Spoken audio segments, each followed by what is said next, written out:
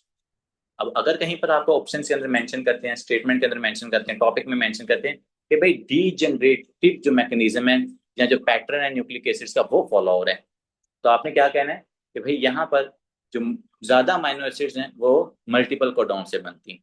जैसे मैं कहता हूँ कोई भी अमाइनो एसिड्स ले लें, लेट्स सपोज अभी एडिनोसिन मेथियोनिन क्या ले लें, ठीक है। अब ये इसको ये मल्टीपल अब जो है ना कोडॉन से होगी। जैसे ए जी एक लेटपोज कोडॉन है, तो ये ए जी इसको मेथियोनिन को भी कर रहा है, लेटपोज ये एडियोनिन को भी कर रहे हैं। तो multiple codon multiple amino acids को रीड करते हैं। अच्छा जी, फिर इसमें आता है वॉबल हाइपोथेसिस। ये इंपॉर्टेंट है। देखिए, आपको चीज जो इंपॉर्टेंट है वो बताना भी जरूरी है, जिस पे आप लोगों ने ज्यादा अटेंशन पे करनी है,